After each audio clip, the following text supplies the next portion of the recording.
Hello, welcome to Thor Talk, the show all about Marvel's resident god of thunder, where I discuss Thor feats, battles, story arcs, villains, and more. Today, Thor, god of thunder, and Zeus, god of lightning, will square off, and we find out if Thor is smarter than Batman. All this and more on Thor Talk. I am Thor the Thunderer, son of Odin, prince of Asgard. I am an Avenger, and this world is under my protection.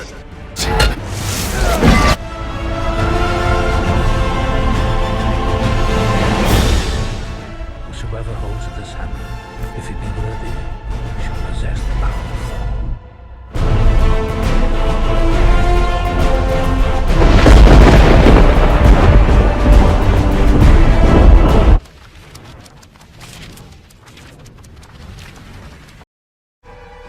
Thor and Zeus square off in Thor Annual number 8, which was published in April of 1979 and written by Roy Thomas.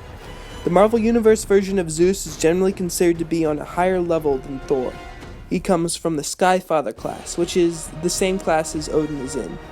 Zeus has shown to be a capable warrior himself, such as when he effortlessly defeated the Hulk in a matter of minutes. So basically, Thor doesn't stand a chance in this fight. Or does he?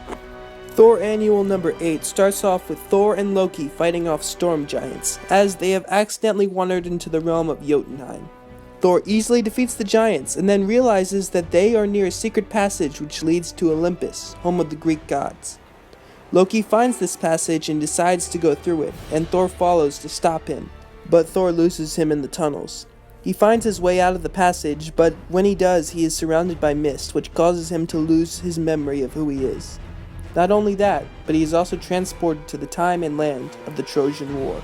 But before he can take time to remember who he is, he spots a young hunter being charged by a large boar. Thor saves the hunter, who's named Aeneas, as they head back to Troy, which is where Aeneas lives. Aeneas tells Thor of all the events that took place in the Trojan War, a great war between the Trojans and the Greeks.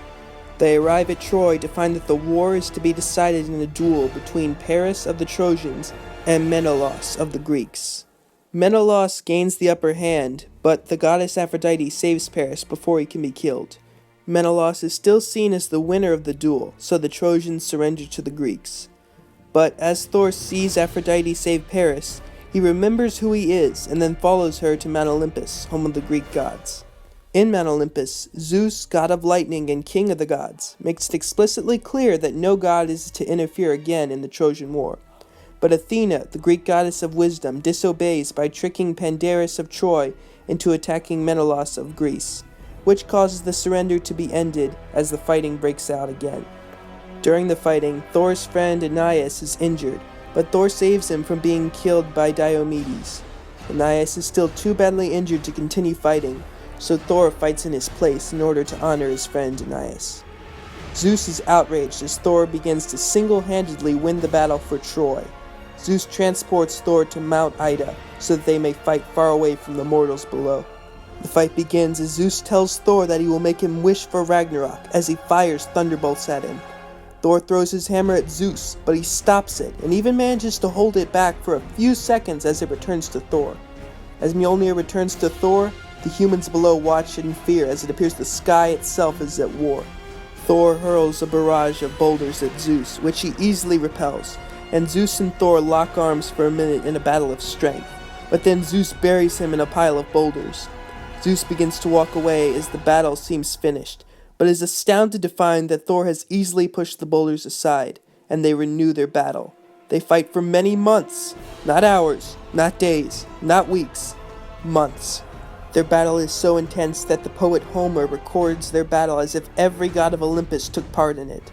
After many months of doing nothing but fighting, Zeus admits that Thor was a better match for him than all the Titans put together, and all the gods of Olympus put together.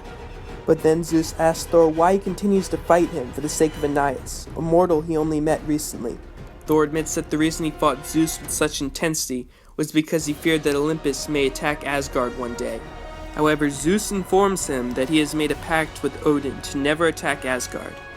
And after months of doing nothing but fighting, the battle is ended. Thor returns to the secret passage to go home, There he finds Loki, who informs him that he told the Greeks to build a wooden horse to sneak into Troy. Thus, the Trojan horse defeated the Trojans and ended the Trojan War, all because Loki wanted to slight Thor. Now, Thor and Zeus are both very well-known thunder gods, but in Marvel, they are not usually considered to be on the same power level. Zeus is considered to be on the same level as Odin, and Thor is usually considered to be below them both. Then how can Thor have an epic battle with the Wrecking Crew and an epic battle with Zeus? He should either destroy the Wrecking Crew or be destroyed by Zeus. The simple answer is Thor holds back. Thor holding back his true strength is no secret. Sometimes he will lose a fight with a mortal to avoid killing them. In Incredible Hulk number 440, Thor even claimed that he holds back when fighting the Hulk. Here is Thor attacking an opponent with a throw from Mjolnir, and it does absolutely nothing to him. Now, he understands that his opponent can take more damage than most, and he throws his hammer again while holding back a little bit less, and his enemy is knocked out with one hit. This is why Thor can fight both low and high level opponents at the same time.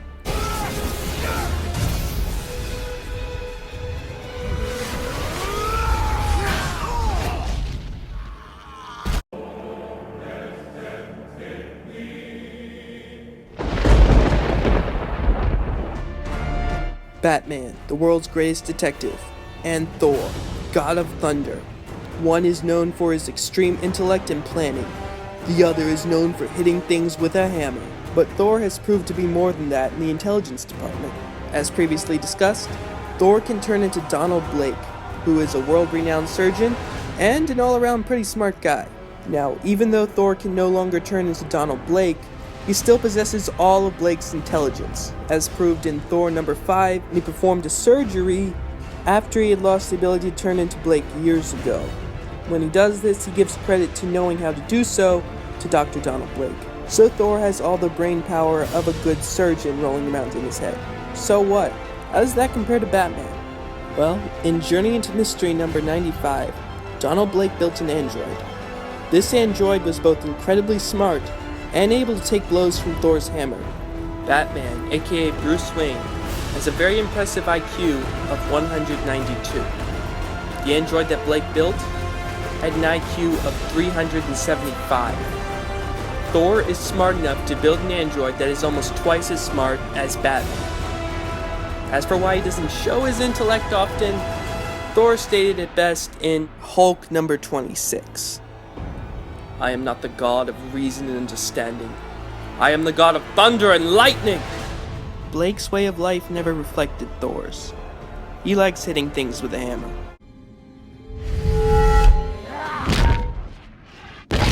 Next. That's all for today. If you want to keep up with Thor Talk and even vote on topics for future episodes, follow Thor Talk on Instagram at Thor Talk. And once again, I'd like to formally state that all art and video is owned by its respective companies, and I own none of it. With that said, see you next time on Thor Talk, where You'll behold in breathless wonder